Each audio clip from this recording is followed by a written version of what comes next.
नमस्कार प्यारे विद्यार्थियों, श्री करणी एकेडमी एंड एजुटेक की डिजिटल प्लेटफॉर्म पर आप सभी का स्वागत है, सभी का अभिनंदन है।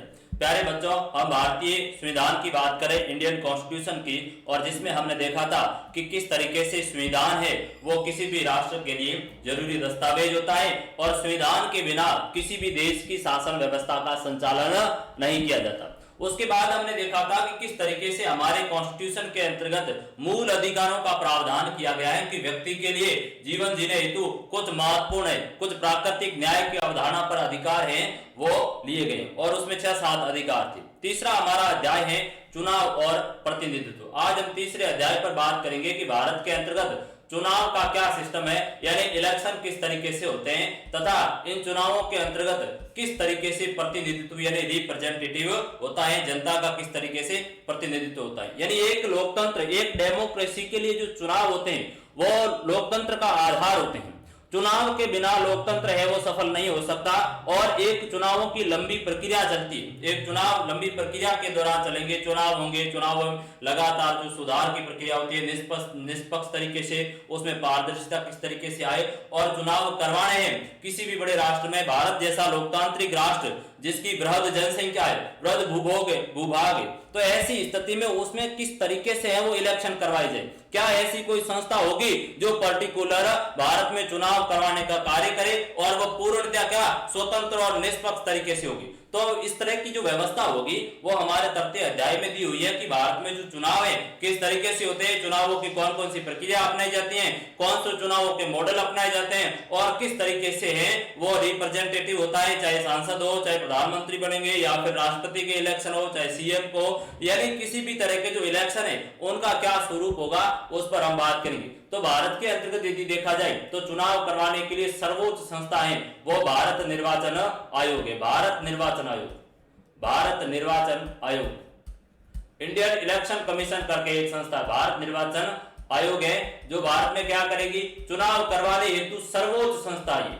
ये भारत में चुनाव की क्या है, सर्वोच्च संस्था है।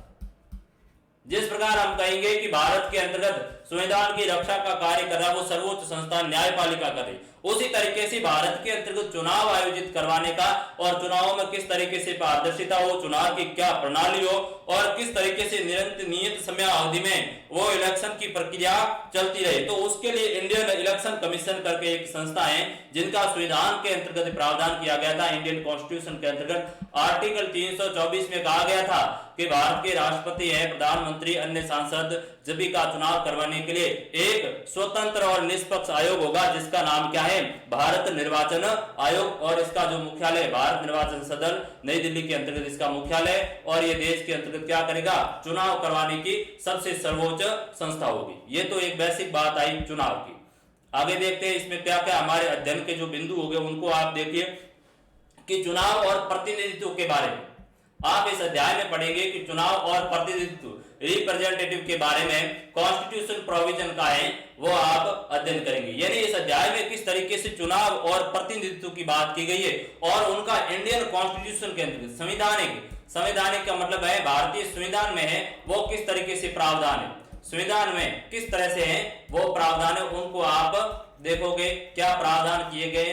वास्तव में कोई संस्था इतनी बड़ी है जो देश में निष्पक्ष रूप से चुनाव करवा रही है, तो उन चीजों को हमें देखेंगे। फिर है चुनाव की विभिन्न विधियां कि अब चुनाव करवाया जा रहा तो किस तरीके से करवाया जा रहा, उनकी विधियों को देखेंगे। और बेसिक है वो हम अपने जो चैप्टर में, हमारे चैप्टर में 2 विधियां दी गई। एक तो है सर्वाधिक वोट पर जीत, first past the post system प्रणाली, यानी जिस व्यक्ति को ज्यादा वोट आएंगे, सर्वाधिक वोट आएगा, वो व्यक्ति क्या होगा, विजेता होगा। और दूसरा है समानुपातिक एकल संक्रमणीय मत प्रणाली, समानुपातिक एकल संक्रमणीय मत प्रणाली, यानी समान अनुपात के अंतर्गत अलग अलग प्रतिनिधियों को क्या मिलेगा, वोट का एक वोट का जो एक मत का प्रतिशत मिलेगा और उन्हीं के आधार पर है वोटों का हस्तांतरण होगा और वह विजेता होगा। अब फिर अगला बिंदु होगा कि अपने देश यानी भारत में चुनाव की व्यवस्था की विशेषताएं, यानी चुनाव की व्यवस्था करवाने हेतु कौन कौन सा जो संगठन है, संस्थाएं कार्य कर रही है और यदि करे तो उसकी क्या विशेषताएं, किस तरीके से वह कार्य करने का काम कर रही है। फिर हम देखेंगे कि भारत में स्वतंत्र और निष्पक्ष चुनाव करवाने के प्रावधानों का क्या महत्व है, कि किस तरीके से हमें भारत में स्वतंत्र और निष्पक्ष रूप से पारदर्शिता के तौर पर इलेक्शन करवाने हैं। तो क्या कॉन्स्टिट्यूशन के अंतर्गत इस प्रकार के कोई प्रोविजन किए गए कि देश में स्वतंत्र चुनावों का संचालन किया जाए। इन चीजों को भी हम इस अध्याय में देखने की कोशिश करेंगे। और फिर एक चीज और भी ऐड करेंगे कि जो चुनाव करवा रही है संस्था इलेक्शन कमीशन, क्या उसमें निरंतर चुनावों के अंतर्गत सुधार हो रहा है या नहीं हो रहा है, क्या बदलती हुई परिस्थितियों के अकॉर्डिंग उन व्यवस्थाओं में बदलाव हो रहा है या नहीं हो रहा है, उन चीजों को भी हम देखने की कोशिश करेंगे। क्योंकि यदि व्यवस्था के अंतर्गत कोई बदलाव नहीं हुआ तो वास्तव में रूप में लोकतंत्र के अंतर्गत चुनाव की जो व्यवस्था है वो सफल नहीं होगी। देखिए देखते आगे, सर्वप्रथम बात आई कि लोकतंत्र में चुनाव की आवश्यकता। क्या किसी भी लोकतंत्र के अंतर्गत चुनाव की आवश्यकता होती है, और यदि होती है तो क्यों होती है? क्या चुनाव के बिना है वो कोई लोकतंत्र सफल हो सकता है, और यदि नहीं हो सकता तो उसका क्या कारण है? कौन सी पद्धति अपनाई जाए कि निरंतर है वो चुनावी प्रक्रिया को अपनाया जाए। अब बात करेंगे कि हम जब भी भारतीय लोकतंत्र के बारे में सोचते हैं प्यारे बच्चों, तो सहज ही हमारा ध्यान है वो पिछले चुनावों पर जाता है। जब जब आप लोकतंत्र के अंतर्गत चुनावों की बात करोगे तो आप जो पिछले साल जो भी चुनाव हुए थे, जैसे कि लोकसभा के चुनाव हुए थे, उन लोकसभा के चुनाव पर है वो आपका ध्यान जाएगा कि किस तरीके से वो चुनाव हुए। और आप हैं आज चुनाव पूरी तरह लोकतांत्रिक प्रक्रिया के जाना माना प्रतीक हो गया। और आज के दौर में यदि देखा जाए मॉडर्न समय में, आधुनिक समय अवधि के अंतर्गत, तो जो चुनाव है वो किसी भी लोकतंत्र का सबसे जाना माना प्रतीक चिन्ह होता है। क्योंकि चुनाव के बिना लोकतंत्र है वो किसी भी देश में, डेमोक्रेसी है वो इलेक्शन के बिना क्या है, पूर्णतः सफल नहीं है। यानी लोकतंत्र के लिए चुनाव है वो आधार का कार्य करा। यदि किसी देश में चुनाव नहीं होंगे तो क्या लोकतंत्र सफल हो सकता है? किसी देश में निरंतर चुनाव नहीं होने पर लोकतंत्र के सफल होने की कम संभावना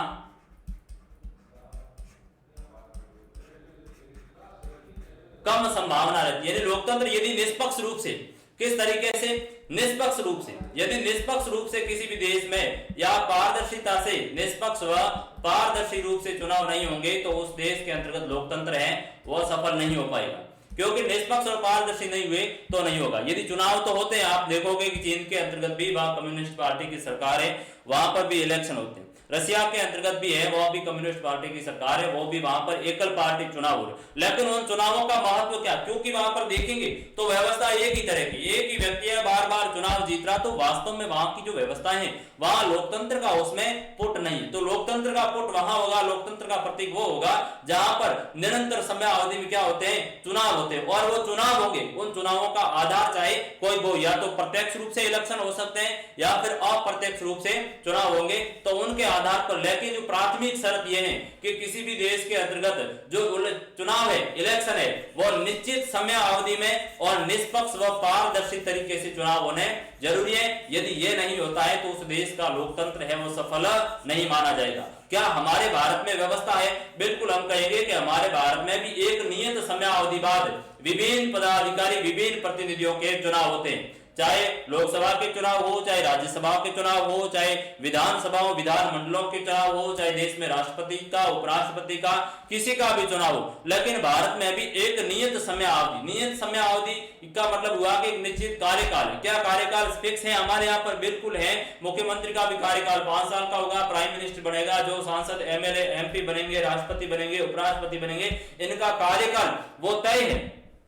यह नियत समय अवधि में चुनाव होना जरूरी है और उसका आधार कोई भी हो सकता है। तो हम कहेंगे कि भारत में भी नियत समय अवधि में क्या होते हैं प्यारे बच्चों, चुनाव होते हैं। और भारत में किस तरीके से होते हैं उनको भी देखेंगे। प्यारे बच्चों, यदि देखा जाए तो चुनाव है वो बेसिक, चुनाव किसी भी देश के अंतर्गत लोकतंत्र के 2 आधार है। लोकतंत्र हमने देखा था कि लोकतंत्र एक प्रत्यक्ष लोकतंत्र होता है, एक होता है अप्रत्यक्ष लोकतंत्र। अब प्रत्यक्ष लोकतंत्र का क्या अर्थ है उस चीज को समझ लीजिए तो ये प्रत्यक्ष चुनाव की व्यवस्था आपके समझ में आ जाएगी। ये लोकतंत्र है, लोकतंत्र मींस डेमोक्रेसी। लोक यानी जनता, तंत्र यानी शासन, ये 2 शब्दों से मिलकर बना। लोक का मतलब क्या हुआ? जनता, और तंत्र का मतलब क्या है? शासन। किसका शासन है? जनता का शासन है, यानी आप लोगों का, पब्लिक का शासन है, वो क्या है? लोकतंत्र है। वैसे एक लोकतंत्र के दो भेद, एक लोकतंत्र है आपका प्रत्यक्ष लोकतंत्र और दूसरा है अप्रत्यक्ष लोकतंत्र। अब कहोगे साहब ये प्रत्यक्ष और अप्रत्यक्ष है, इसको समझिए। प्रत्यक्ष लोकतंत्र का मतलब ये हुआ कि वह देश जहां पर कोई भी नीति निर्माण करना है या कोई विधि कानून बनाने आए तो ऐसी स्थिति में वहां पर जनमत संग्रह करवाया जाएगा, यानी जनता से उसकी राय जानी जाएगी और जनता है वो उस पर वोट करेगी तो ये वह कानून बनेगी। क्या ऐसे बड़े लोकतांत्रिक राष्ट्रों में संभव है? तो ऐसे बड़े राष्ट्रों के अंतर्गत संभव नहीं है, क्योंकि बड़े राष्ट्र जिनका वृहद भूगोल क्षेत्र है या वृहद जनसंख्या है, तो इतने बड़े पैमाने के ऊपर वहां पर प्रत्यक्ष इलेक्शन नहीं करवाए जा सकते। क्या प्रत्यक्ष इलेक्शन का कोई उदाहरण है? तो बिल्कुल कहेंगे जहां पर प्रत्यक्ष रीति से जनता चुनाव में भाग लेती है वो स्विट्जरलैंड है, स्विस प्रणाली, स्विट्जरलैंड। स्विट्जरलैंड में है वो प्रत्यक्ष लोकतंत्र है। आपसे पूछा जाएगा प्रत्यक्ष लोकतंत्र का एक उदाहरण बताइए, तो स्विट्जरलैंड कहोगे, क्योंकि स्विट्जरलैंड है वो छोटा राष्ट्र है, अलग अलग कैंटीनों में बटा हुआ है, अलग अलग कैंटीन, यानी जो अपने जैसे भारत में अपने हम देखेंगे कि जिस पर कॉन्स्टिट्यूएंसी होती है, चाहे लोकसभा हो चाहे विधानसभा हो की हो गए, तो उसी तरह वहां पर है वो पूरे देश को कैंटीन के अंतर्गत बांटा गया है और कैंटीन के अंतर्गत प्रत्येक व्यक्ति से वो राय जानी जाएगी कि हम कोई कानून बना रहे हैं उस पर आपकी क्या है वो राय क्या है, तो प्रत्येक का मत जाना जाएगा। क्योंकि जनसंख्या कम है, छोटा राष्ट्र है, तो जिस देश की जनसंख्या कम है और छोटा राष्ट्र है तो वहां पर प्रत्यक्ष लोकतंत्र संभव है, अन्यथा प्रत्यक्ष लोकतंत्र संभव नहीं है। तो भारत में क्या प्रत्यक्ष लोकतंत्र है? तो कहेंगे कि भारत में प्रत्यक्ष लोकतंत्र नहीं है। कैसा है? भारत के अंतर्गत प्रतिनिधि लोकतंत्र है। अब ये प्रतिनिधि क्या हुआ? भारत में कैसा लोकतंत्र है? प्रतिनिधि लोकतंत्र है। प्रतिनिधि लोकतंत्र का मतलब ये हुआ कि आपने मुझे है वो सांसद चुनकर भेजा, ठीक है, किसने? जनता ने है किसी भी व्यक्ति को है वो सांसद बनाया है, एमएलए बनाया, तो जनता के द्वारा जो चुना हुआ व्यक्ति है, जनता द्वारा चुना हुआ व्यक्ति है वह जाकर शासन करेगा। यानी आपसे प्रत्यक्ष रूप से कोई विधि निर्माण करना है तो आपसे है वो राय नहीं मानी जाएगी, बल्कि किसे? आपके द्वारा जो चुना हुआ प्रतिनिधि है वो जाकर के कोई विधि निर्माण का काम करेगा, वो शासन का काम करेगा और वह आपके प्रति उत्तरदायी होगा। क्योंकि प्रतिनिधि आपने चुना है तो आपके प्रतिनिधि के तौर पर वह कार्य कर रहा है, पब्लिक के रिप्रेजेंटेटिव के तौर पर वह कार्य कर रहा है और जनता के प्रति ही उत्तरदायी होगा और जनता की समस्या के निदान हेतु ही वह व्यक्ति कार्य करेगा। तो भारत में हमारे देखा जाए तो कौन सी है? प्रतिनिधि लोकतंत्र है, यहाँ पर अप्रत्यक्ष चुनाव होते हैं, तो ये बात आप ध्यान रखना। आगे बढ़िए, अगली जो क्या चीज है उसको देख ली। तो ये प्रत्यक्ष और अप्रत्यक्ष लोकतंत्र वाला अंतर आपके समझ में आ गया कि प्रत्यक्ष लोकतंत्र जहां पर किसी देश की जो चुनाव व्यवस्था के अंतर्गत या विधि निर्माण में या शासन के अंतर्गत जनता प्रत्यक्ष रूप से भाग लेती है, जनता प्रत्यक्ष रूप से जनता स्वयं भाग लेती है, तो वह प्रत्यक्ष लोकतंत्र है, जिसका जो उदाहरण है वो स्विट्जरलैंड है, स्विस राष्ट्र है, ठीक है। और अप्रत्यक्ष लोकतंत्र है जहां पर अपने प्रतिनिधि, जनता क्या करते हैं? अपने प्रतिनिधि का चुनाव करती है। भारत है वो इसका क्या है? उदाहरण है। तो हमारे यहाँ पर प्रतिनिधि द्वारा चुना जाता है, वही प्रतिनिधि आगे जाकर जनता के प्रति क्या होते हैं? रेस्पॉन्सिबल होते हैं, वही कार्य करते हैं। प्रत्यक्ष लोकतंत्र इस व्यवस्था में नागरिक रोजमर्रा के फैसलों और सरकार चलाने में सीधे भाग लेते हैं। प्राचीन यूनान के नगर राज्य प्रत्यक्ष लोकतंत्र के क्या हैं? प्रत्यक्ष लोकतंत्र के आपके उदाहरण रहे। इस बात का आप ध्यान रखना। यानी जो नागरिक सरकार कोई भी फैसला ले रही, मैंने बताया कि कानून निर्माण करना है, तो कानून निर्माण में है वो जनता से सीधी राय ली जा रही। कानून निर्माण जनता की क्या है? जनता की राय ली जा रही सीधी, तो वहां पर क्या हो जाएगा? प्रत्यक्ष लोकतंत्र। और इसका जो उदाहरण है वो मैंने बताया कि जो स्विट्जरलैंड है वहां पर किस तरह की है?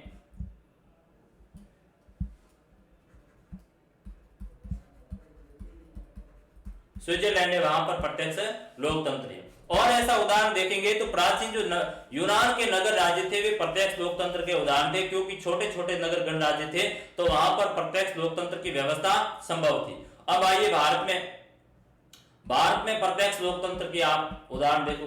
भारत में यदि देखा जाए तो ग्राम सभाएं हैं वो प्रत्यक्ष लोकतंत्र के निकटतम उदाहरण। भारत में यदि देखा जाए तो प्रत्यक्ष लोकतंत्र का यदि कोई उदाहरण है तो हम ग्राम सभाओं के चुनाव को देखेंगे, पंचायती राज के इलेक्शन को देखेंगे। वहां पर जो चुना हुआ व्यक्ति है वो प्रत्यक्ष रूप से कार्य कर रहा है, जनता निरंतर ग्राम सभा की बैठक बुलाते हैं, उसमें गांव के सभी लोग जाकर हैं वो उस ग्राम पंचायत से संबंधित कोई निर्णय लेगा तो उसमें शामिल होगी। जैसे जो सरपंच के चुनाव होते हैं और सरपंच कोई बना है आपके गांव का, तो आप क्या है ग्राम सभा की बैठक में आप जाकर वहां कोई भी जो सरपंच या निर्णय लेंगे ग्राम सभा, तो उसमें आप भी शामिल हो सकते हैं, आप भी अपनी बात को रखेंगे। तो भारत में यदि देखा जाए बच्चों तो प्रत्यक्ष लोकतंत्र का उदाहरण क्या है, हमारे देश में होने वाली ग्राम सभाओं के जो चुनाव है या फिर पंचायती राज व्यवस्था है वो क्या है, प्रत्यक्ष लोकतंत्र का उदाहरण पंचायती राज व्यवस्था।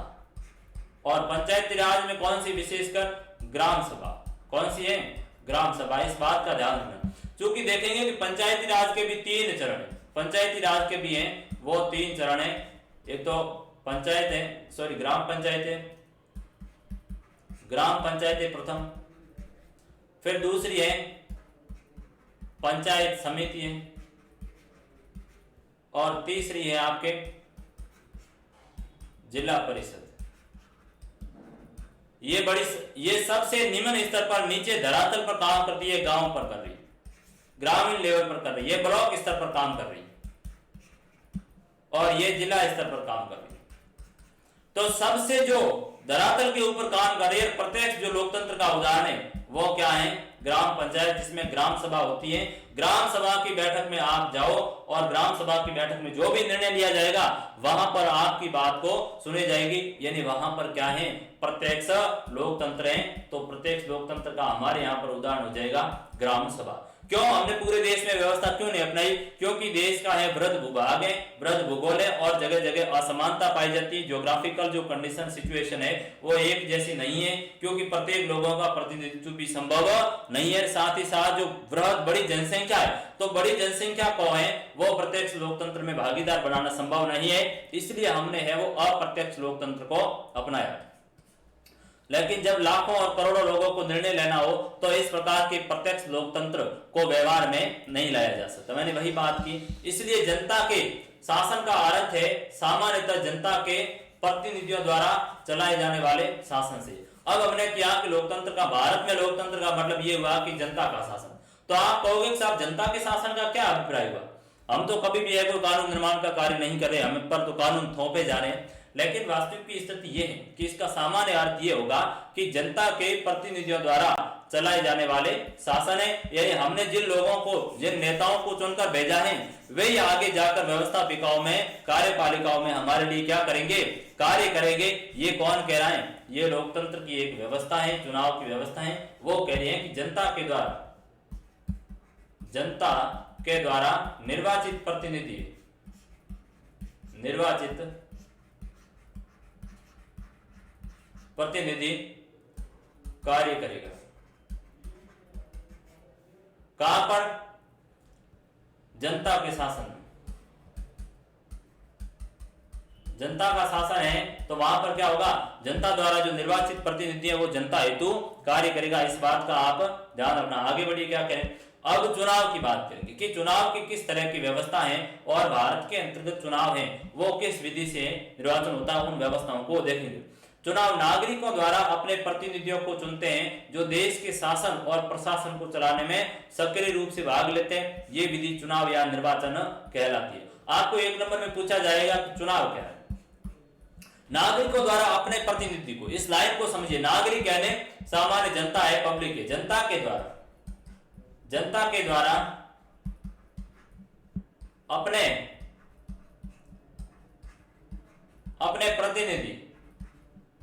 अपने प्रतिनिधि यानी नेता का क्या करना, चयन करना, क्या कहलाया जाएगा, चुनाव कहलाया जाएगा। जैसे कि आपके विद्यालय के अंतर्गत मैंने कहा कि कक्षा 11th के बच्चों में क्या है, चुनाव करवाए जाए और मॉनिटर के चुनाव करवाए जाए। तो कक्षा जो 11th के सभी विद्यार्थी हैं वो मिलकर क्या करेंगे, एक व्यक्ति को क्या कर रहे हैं, उसको वोट दे रहे हैं, उसका क्या कर रहे हैं, चयन कर रहे हैं कि कोई मुकेश नामक जो लड़का है वो कक्षा 11th का क्या होगा, मॉनिटर होगा, और उसको सभी कक्षा 11th के ग्रुप है वो सभी उसको वोटिंग करेंगे। तो आपने क्या किया, आपने ये किया, आप जनता है और क्या कर रहे हो, अपने प्रतिनिधि यानी मुकेश को चुना। क्यों? क्योंकि आपके जो क्लास में प्रशासन को चलाने के लिए और निरंतर रूप से क्लास में अनुशासन बना रहे, उस हेतु मुकेश कार्य करेगा। तो ऐसी की ऐसी स्थिति देश के अंतर्गत होती है कि जो नागरिक है, जो जनता है, वो अपने प्रतिनिधि नेताओं का चुनाव करेंगे और वो देश का शासन और उन पर प्रशासन में सक्रिय भाग लेंगे। जो ये विधि होगी वही क्या कहलाई जाएगी प्यारे बच्चों, यही चुनाव कहलाई जाएगी, यही निर्वाचन कहलाई जाएगी।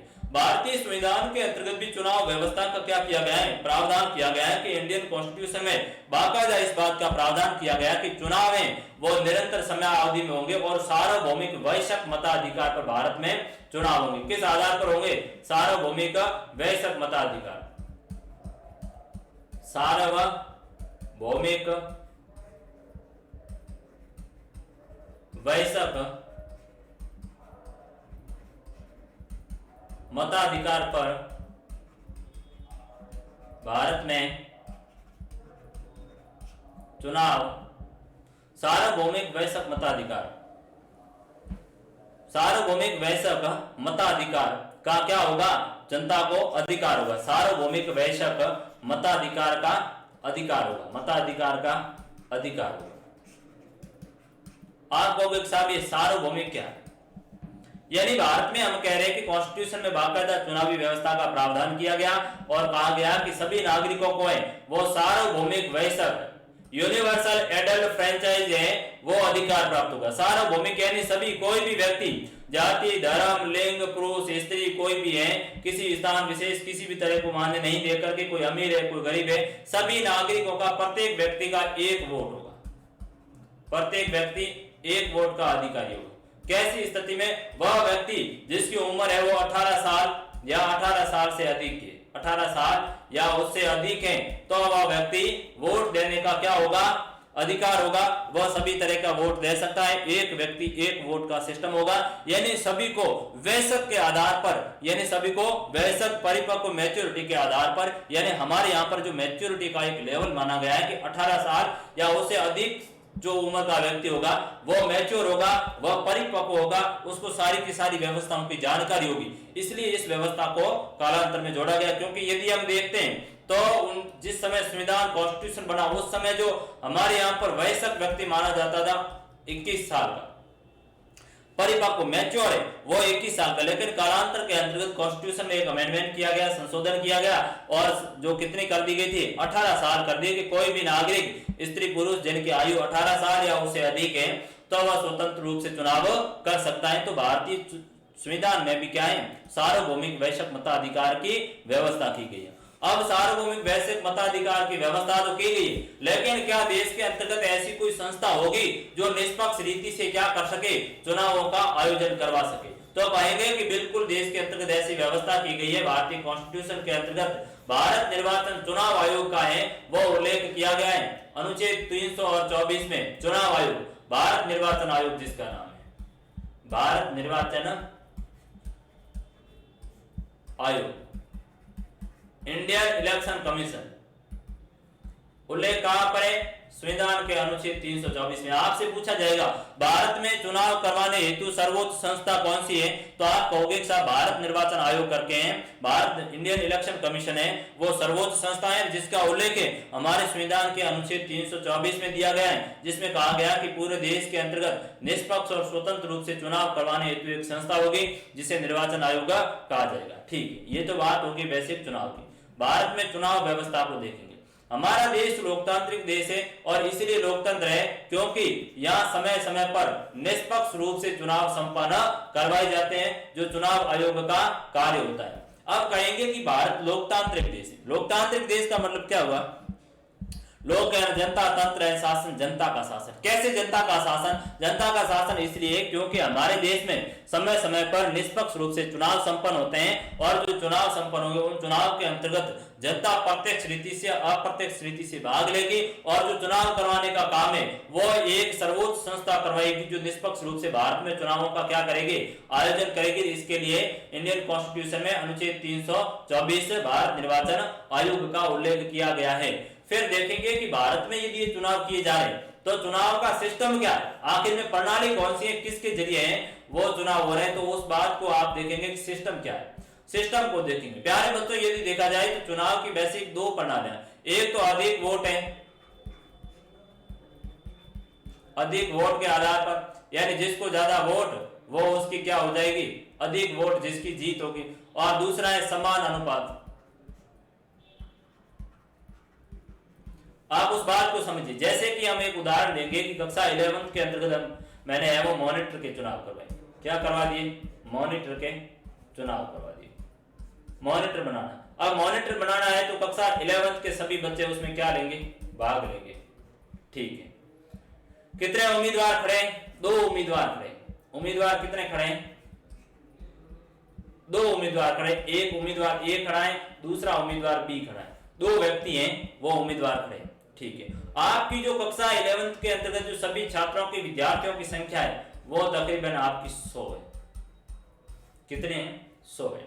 अब आपने वोटिंग की, ए है वो रमेश है, बी है वो कोई भी, जैसे कोई नाम ले लो, एक विद्यार्थी का नाम कोई सलमान नाम है, दो स्टैंड खड़े, तो रमेश को है वो वोट मिले कितने, 100 में से 49 वोट मिल गए, और दूसरी जो विद्यार्थी सलमान नाम के स्टूडेंट हैं, उस स्टूडेंट को कितने वोट मिले, 51 वोट मिले, क्या मिले, 51 वोट, कितने में से, 100 में से, 100 में से रमेश को तो मिल गए 49 और उस दूसरी स्टूडेंट को है वो 51 वोट मिले।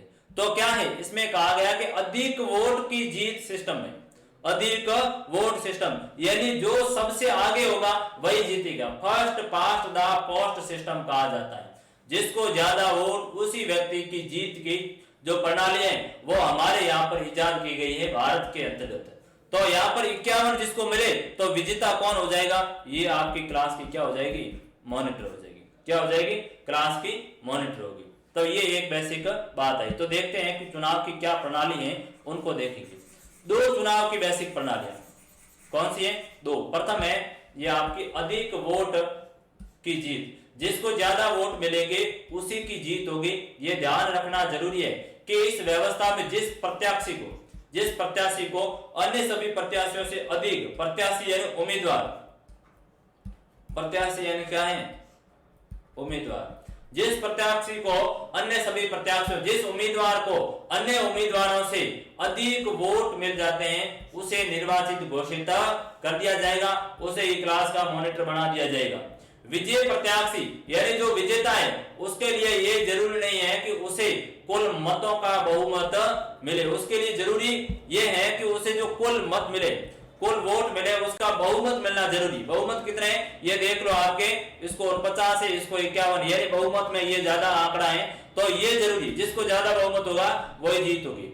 इस विधि को सबसे आगे वही जीते की प्रणाली या first past the post system कहा जाता है। यानी जिसको ज्यादा वोट मिले वही व्यक्ति क्या हो जाएगा, उसकी जीत मानी जाएगी, यानी सबसे आगे वही जीते, इसे क्या कहा जाएगा, first past the past system प्रणाली। और भारत में जो कि आपके लोकसभा के चुनाव है या विधानसभाओं के चुनाव है या फिर पंचायती राज के चुनाव है, उसमें कौन सी पद्धति अपनाई गई बच्चों, ये first post the post system प्रणाली, यानी जो सबसे आगे होगा उसी की जीत होगी। जैसे कि आप समझिए जोधपुर के अंतर्गत है वो लोकसभा के चुनाव हो रहे हैं, कहां पर है, जोधपुर सीट है, एक लोकसभा क्षेत्र का नाम है, एक उदाहरण लेते हैं हम, जोधपुर, ठीक है। जोधपुर के अंतर्गत दो उम्मीदवार खड़े हुए, एक उम्मीदवार ए है, दूसरा उम्मीदवार बी है, ठीक है। ए उम्मीदवार को है वो वोट मिले हैं आपके 4 लाख और बी उम्मीदवार को वोट मिले हैं क्या, 6 लाख। टोटल वोट कितने थे, टोटल वोट थे 10 लाख, टोटल वोट थे 10 लाख। तो जिसको ज्यादा मिले उसी व्यक्ति की क्या हो जाएगी, जीत हो जाएगी। यह आवश्यकता नहीं कि इसको वोट प्रतिशत ज्यादा पड़े, उस बात से कोई मायने नहीं रखता। जिसको अधिक वोट है वो क्या हो जाएगी, उसकी जीत हो जाएगी, और दूसरा होगा उसकी क्या मानी जाएगी, हार मानी जाएगी। तो इसे कहा जाता है first past the post system प्रणाली। आगे बढ़ते हैं, दूसरी प्रणाली कौन सी उसको देखेंगे। और इस चुनावी दौर में प्रत्याशी अन्य प्रत्याशियों के मुकाबले सबसे आगे निकल जाता है, वही विजय होता है। इसे बहुलवादी व्यवस्था भी कहते हैं और भारतीय संविधान में इस व्यवस्था को स्वीकार किया गया। कौन सी, इस बहुलवादी व्यवस्था को बहुलवादी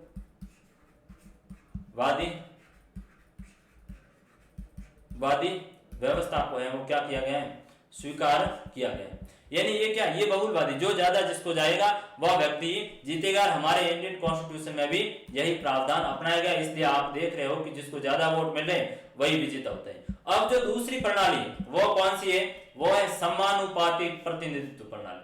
समानुपातिक प्रतिनिधित्व प्रणाली यानी कोई उम्मीदवार है, उन उम्मीदवारों को समान अनुपात में यदि वोट मिल रहे हैं तो उसके आधार पर उनकी जीत तय होगी।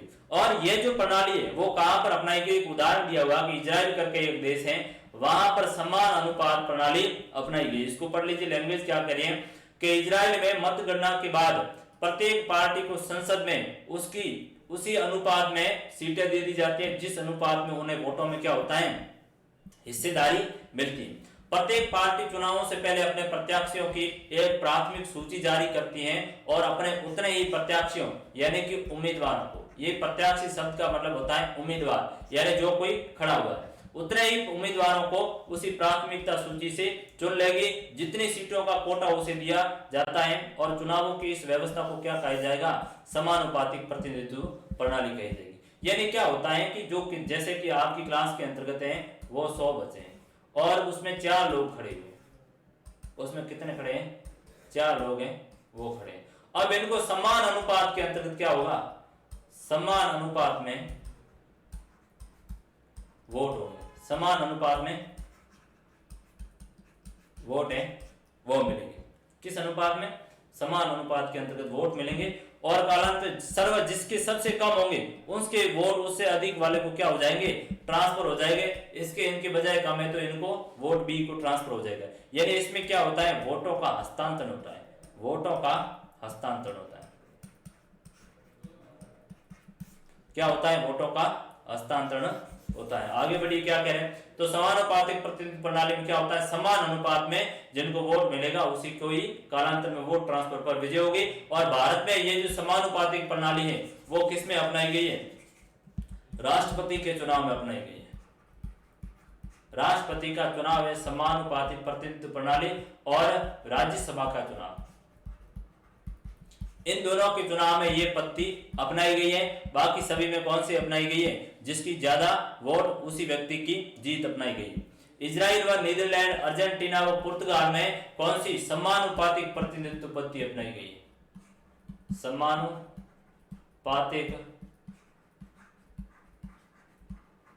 प्रतिनिधित्व प्रणाली है वो अपनाई गई। कहां कहां पर अपनाई गई, इजराइल में अपनाई गई है, नीदरलैंड में अपनाई गई है, अर्जेंटीना में अपनाई गई और पुर्तगाल जैसे देशों में इस तरह की व्यवस्था है।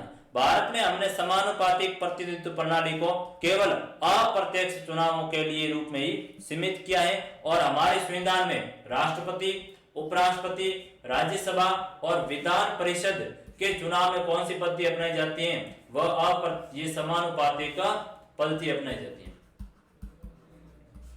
समानुपातिक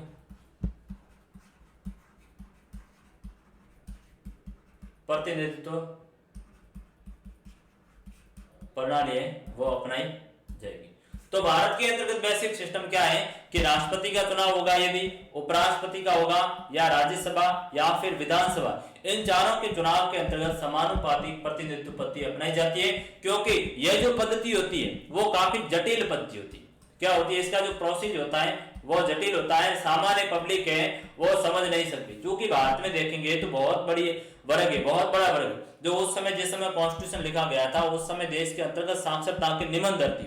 फर्क हमारे संविधान वेताओं ने ये प्रोविजन किया कि भारत में समानुपातिक प्रतिनिधित्व पद्धति को इजाद नहीं किया जाए, तो कौन सी को, जिसको ज्यादा वोट उसी पद्धति को अपनाओ, ताकि क्या है कि निरक्षर लोग वे भी वोट देने में सक्षम होंगे, अन्यथा नव लोकतांत्रिक राष्ट्र है वो लोकतंत्र असफल हो जाएगा। ये सबसे बड़ी समस्या थी। तो ये जटिल पद्धति इस कारण से हमारे संविधान वेताओं ने कहा अपनाई गई, राष्ट्रपति, उपराष्ट्रपति, राज्यसभा और विधान परिषद में। क्यों, क्योंकि ये जो चुने हुए प्रतिनिधि नेता लोग हैं वे ही इनके चुनाव में भाग लेते हैं, प्रत्यक्ष रीति से पब्लिक भाग, जनता भाग नहीं लेती है, इसलिए ये पद्धति अपनाई गई है। सर्वाधिक वोट पाने वाले की जीत और समानुपातिक प्रतिनिधित्व जो चुनाव व्यवस्था की तुलना राज्यसभा के चुनाव में समानुपातिक प्रतिनिधित्व प्रणाली का एकल संक्रमणीय मत को अपनाया गया है। ठीक है, भारत तीसरा स्वरूप हमें भारत में राज्यसभा चुनाव में देखने को मिलता है और इससे एकल संक्रमणीय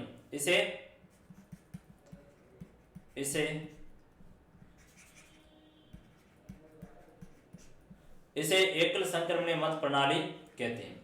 यानी भारत में राज्यसभा के चुनाव में कौन सी अपनाई गई है? समानुपातिक प्रतिनिधित्व वोट प्रणाली अपनाई गई है और इसी समानुपातिक वोट प्रणाली को क्या कहा जाता है? एकल संक्रमणीय मत प्रणाली कहा जाता है। इस बात का ध्यान रखना।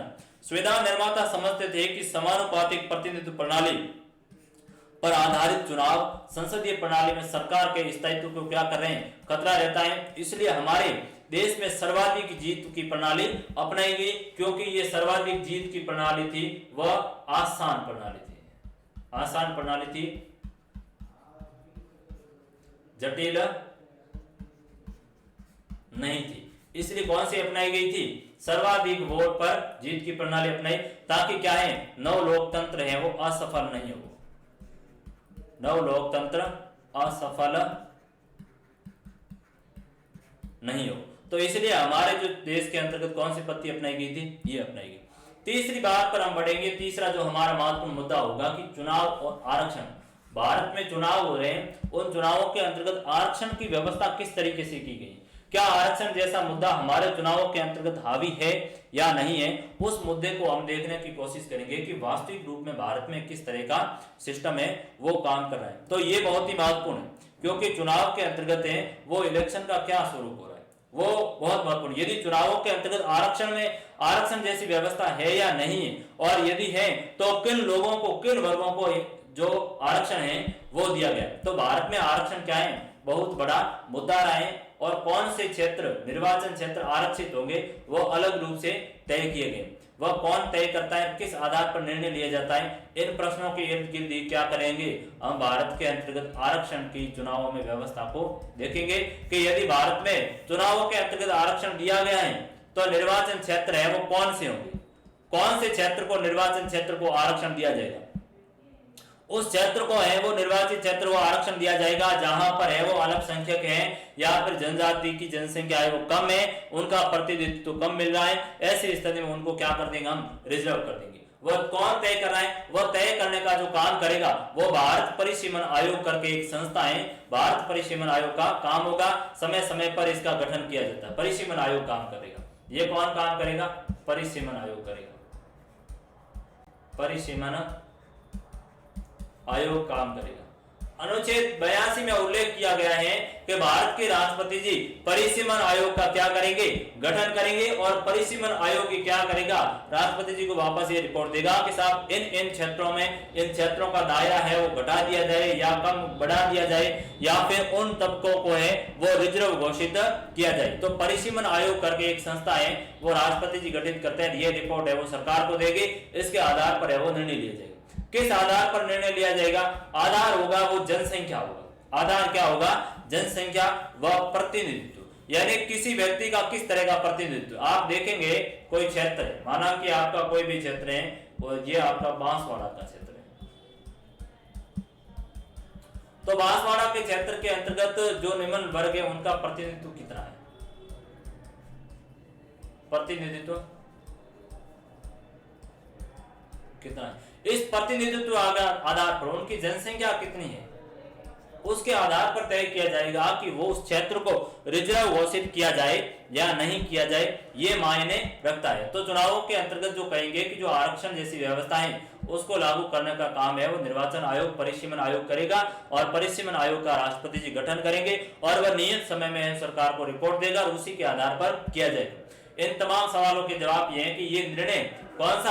आरक्षण का। चुनाव में आरक्षण जैसी व्यवस्था का जो निर्णय है वो एक स्वतंत्र संस्था के द्वारा लिया जाएगा, जिसे क्या कहा जाएगा? जिसे परिसीमन आयोग कहा जाता है। स्वतंत्र एक संस्था है, एक स्वतंत्र संस्था,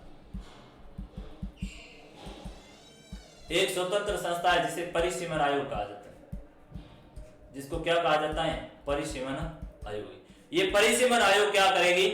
आरक्षण है किस क्षेत्र में कितना देना उसको तय करेगी, जांच करेगी। राष्ट्रपति परिसीमन आयोग का गठन करते हैं और वह चुनाव आयोग के साथ मिलकर क्या करता है, कार्य कर रहा है। अनुच्छेद 82 में कहा गया है कि राष्ट्रपति है वो परिसीमन आयोग का क्या करेंगे, गठन करेंगे, और परिसीमन आयोग होगा वो क्या करेगा कि चुनाव आयोग जो इलेक्शन कमीशन है उसके साथ मिलकर है वो परिसीमन को करेगा कि किस क्षेत्र में जो जनसंख्या बढ़ी है या फिर जनसंख्या घटी है, किन लोगों का प्रतिनिधित्व यहाँ पर नहीं हुआ है, तो ये परिसीमन का कार्य है वो कौन करेगा, परिसीमन आयोग इलेक्शन कमीशन के साथ में मिलकर। हाल ही के अंतर्गत देखा जाए तो जम्मू कश्मीर के लिए परिसीमन आयोग का गठन किया गया है कि किस तरीके से वहां पर है वो परिसीमन वापस किया जाए, सीटों का वापस नए सिरे से निर्धारण किया जाए, कौन सी सीट को रिजर्व किया जाए, इसके लिए गठित हुआ है। इसका गठन पूरे देश में निर्वाचन क्षेत्रों की क्या करने, सीमा खींचने, निर्वाचन क्षेत्रों की सीमा खींचने के उद्देश्य से किया गया। अब जो परिसीमन आयोग का गठन किया, किसका,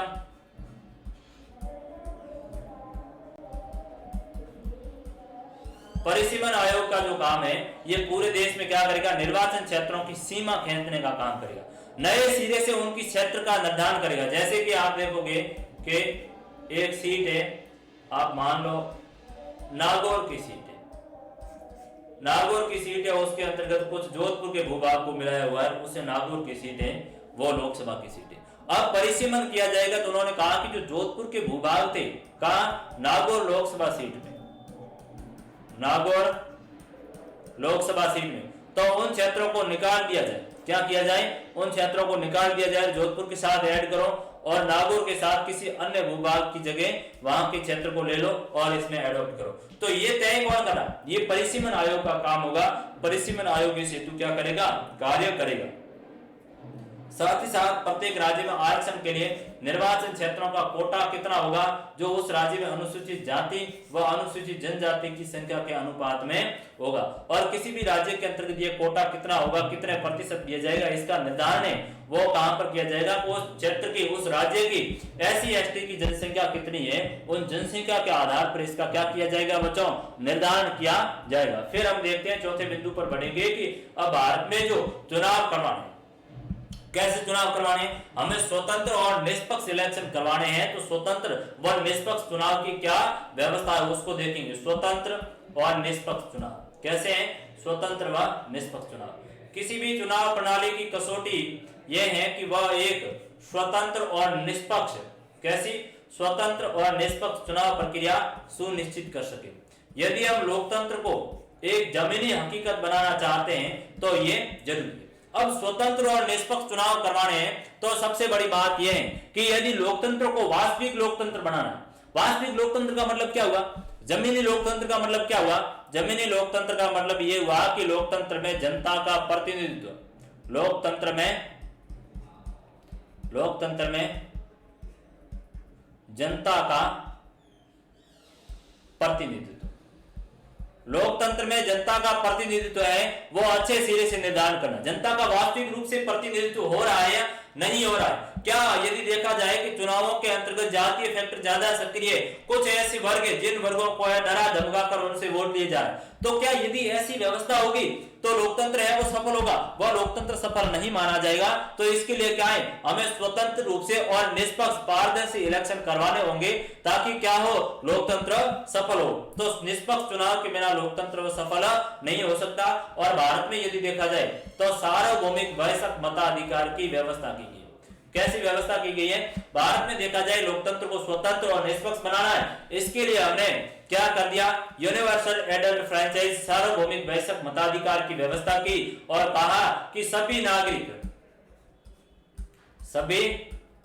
नागरिक जिनकी जो आयु कितनी है 18 साल 18 वर्ष या उससे अधिक है, वे समान रूप से, वे क्या है, सभी समान रूप से वोट देने के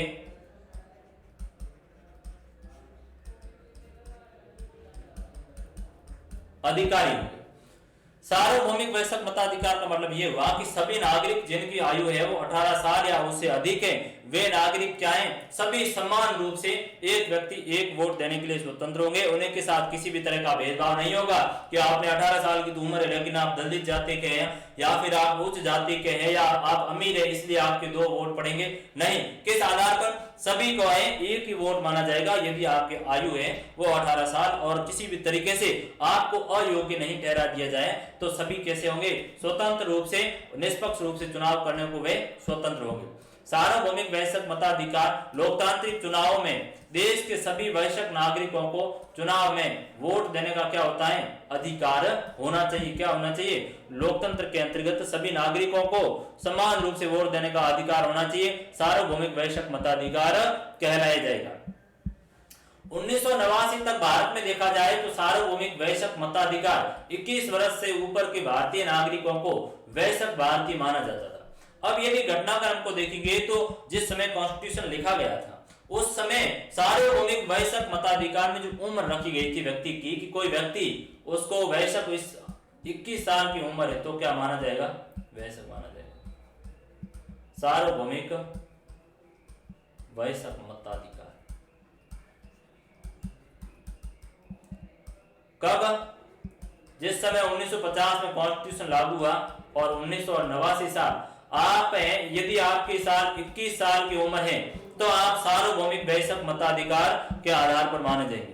लेकिन क्या हुआ, 1989 के अंतर्गत कॉन्स्टिट्यूशन में अमेंडमेंट किया गया, 61वां संविधान संशोधन करके 1989 में इस उम्र को घटाकर कितना कर दिया गया, 18 साल है वो कर दिया गया कि जिनकी आयु 18 साल होगी वे क्या कहलाए जाएंगे, वे सार्वभौमिक वयस्क मताधिकार की श्रेणी में आएंगे। इस बात का आप ध्यान रखना।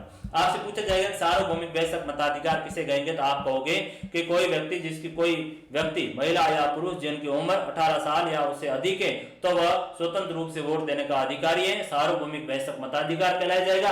और संविधान से लेकर 1989 तक है वो 21 साल सार्वभौमिक वयस्क मताधिकार की उम्र रखी गई थी। कालांत में इसको घटाकर कितना कर दिया था, 89 में संविधान संशोधन के द्वारा इसे घटाकर 18 वर्ष कर दिया गया था। वयस्क मताधिकार सभी नागरिकों को अपने प्रतिनिधियों की चयन प्रक्रिया में भाग लेने का क्या करने, समान अवसर प्रदान करता है। क्या कराएं, ये सभी नागरिकों को अपने प्रतिनिधियों का यानी अपने नेताओं के चुनाव लेने में उनको चयन प्रक्रिया में किसी व्यक्ति को है आप क्लास का मॉनिटर बना रहे हो तो आप सभी को हम ये क्या करें, ये राइट दे रहे, ये अवसर दे रहे कि आप सभी हैं वो स्वतंत्र रूप से क्या कर सकें, वोट कर सके। आगे देखिए क्या कह रहे हैं, हमारे संविधान निर्माताओं को सभी नागरिकों को योग्यता और महत्व में समान रूप से विश्वास था। हमारे जो कॉन्स्टिट्यूशन जो मेकर थे, हमारे जो संविधान निर्माता जो लोग थे उनको था कि सभी नागरिकों में योग्यता और उनका जो महत्व है वो समान रूप से होना चाहिए। कि ऐसा नहीं है कि कोई अमीर है जिनके पास संपत्ति है तो उसको वोट देने का अधिकार रखो, कोई पुरुष है उसको वोट देने का अधिकार रखो, कोई स्त्री है उसको वोट देने का अधिकार मत रखो। तो ये मानदंड नहीं होना चाहिए, क्योंकि यदि इसे पहले देखा जाए तो संपत्ति का है वो आधार पर 1909 का एक्ट आया, उसमें प्रोविजन था कि कुछ लोगों को हमने वोट देने का अधिकार दिया था कि जिन लोगों के पास संपत्ति ज्यादा है उन लोगों को वोट देने का अधिकार हमने दे दिया गया था। तो इसके विरोधी राष्ट्रपिता महात्मा गांधी ने कहा था कि यदि किसी व्यक्ति को आप उसको अमीर है, आप कोई वो अमीर है या गरीब है, इनके आधार पर आप उसको है वोट देने का अधिकार दे रहे हो तो वास्तव में आप क्या कर रहे हो, उसके साथ अन्याय करने का काम कर रहे हो, वह वयस्क मताधिकार नहीं होगा। और गांधी जी ने यह भी कहा कि एक व्यक्ति जो क्या कर रहा है ईमानदारी से, एक गरीब व्यक्ति है वो अपने अच्छे चरित्र वाला व्यक्ति है उसको आप है वोट देने से बाहर रख रहे हो तो वास्तव में आप क्या कर रहे हो, उनके साथ अन्याय का कार्य कर रहे हो। तो वयस्कता के आधार पर उन्हें वोटिंग देना चाहिए ताकि सभी में क्या हो, समान महत्व और समान विश्वास योग्यता बने रही, जिससे समाज, देश और अपने निर्वाचन क्षेत्र के हित में निर्णय लिया जा सके, जिसके द्वारा नागरिक क्या कर सके, देश के हित में निर्णय ले सके और समान चुनाव व्यवस्था को चला सके। इस तरह से मोटे तौर पर हमने देखा कि भारत में किस तरह की है वो चुनावी व्यवस्थाएं, किस तरह से स्वतंत्र व निष्पक्ष चुनाव का कार्य हो रहा है और किस तरीके से इस चीज को है वो लोकतंत्र को सफल बनाने के अंतर्गत जनता अपना काम करेगी। इस प्रकार मोटे तौर पर हमने देखा कि जो भारत में चुनाव है वह निष्पक्ष रूप से एक संस्था करवाएगी, भारत निर्वाचन आयोग कराएगा, जो सभी एक समान, सभी को समान रूप से सार्वभौमिक वयस्क मताधिकार पर हैं, उनको अधिकार होगा ताकि वे क्या कर सके, वोट कर सके। इसी के साथ बहुत बहुत धन्यवाद। आप इसको ज्यादा से ज्यादा देखें। यदि कोई चीज आपको समझ में नहीं आए तो उसको आप कमेंट बॉक्स में टिप्पणी अवश्य करें, ताकि उन चीजों को आगे की क्लासों में हम और भी इंप्रूवमेंट करेंगे। बहुत बहुत धन्यवाद।